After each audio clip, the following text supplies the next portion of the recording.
उत्तर प्रदेश का एक छोटा सा गांव, पत्थरिया, जहां जिंदगी धीमी लेकिन भावनाओं से भरी होती है। वहीं पर रहती थीं लक्ष्मी देवी। उम्र लगभग 28 साल। उनके जीवन का एकमात्र सहारा था उनका बेटा राहुल। पति का देहांत राहुल के बचपन में ही हो गया था और तभी से लक्ष्मी ने खुद को बेटे के लिए समर्पित कर दिया। घर छोटा था, दीवारों में दरारें पड़ चुकी थीं, लेकिन उसमें माँ बेटे की ढेरों यादें बसती थीं। राहुल अब दिल्ली में एक बड़ी कंपनी में इंजीनियर बन गया था। माँ का सपना था, मेरा बेटा अफसर बने, बड़ी गाड़ी में चले और सब उसे नाम से पहचाने। सपना पूरा तो हुआ, लेकिन उसका असर रिश्तों पर पड़ा। राहुल व्यस्त हो गया था। लक्ष्मी हर सुबह उठती, पूजा करती और राहुल को याद करती। उसका फोन अब महीने में एक बार आता था और उसमें भी 2 मिनट की बातचीत। हाँ माँ, सब ठीक है, बिजी हूँ, बाद में बात करता हूँ। वो 2 मिनट माँ के पूरे महीने को रोशन कर देते।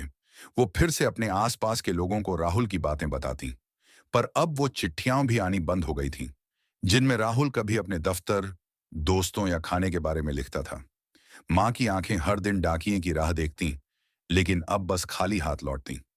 एक दिन माँ ने कांपते हाथों से चिट्ठी लिखी। बेटा, तुझे याद है तू बचपन में रात को डरता था तो मैं तुझे अपनी गोद में सुलाती थी। आज मैं डर रही हूं, तन्हाई से, बढ़ती उम्र से, बीमार शरीर से। लेकिन अब तू नहीं है मेरी गोद में, ना ही मेरे पास।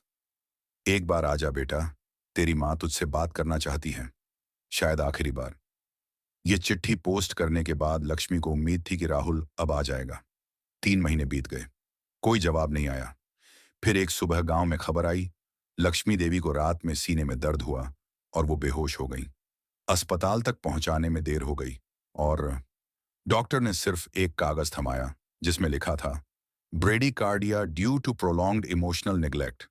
बोलचाल की भाषा में दिल टूट गया था। उनकी मौत की खबर राहुल तक एक पड़ोसी ने दी।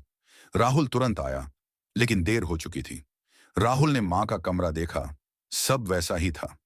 दीवार पर उसकी बचपन की तस्वीरें, वही पुराना बक्सा और तकिए के नीचे एक पुराना लिफाफा। वो चिट्ठी थी, मां की लिखी आखिरी चिट्ठी, शायद जवाब का इंतजार करते हुए।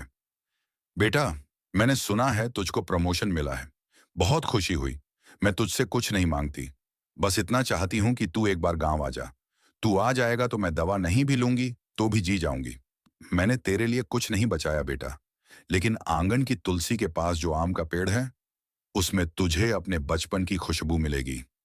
तुझे याद है तू चढ़ जाता था उस पेड़ पर और मैं डर के मारे चिल्लाती थी। राहुल अब फूट फूट कर रो रहा था।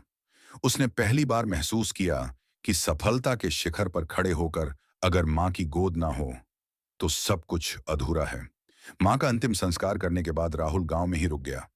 उसने मां के उस पुराने घर को नहीं तोड़ा, बल्कि उसकी मरम्मत करवाई। अब हर साल मां की पुण्यतिथि पर वो गांव आता है, आम के पेड़ के नीचे बैठकर मां की चिट्ठियां पढ़ता है और बच्चों को बताता है, अगर जिंदगी में सब कुछ हासिल कर लिया हो, लेकिन मां की दुआएं खो दी हों, तो समझो कुछ भी नहीं पाया।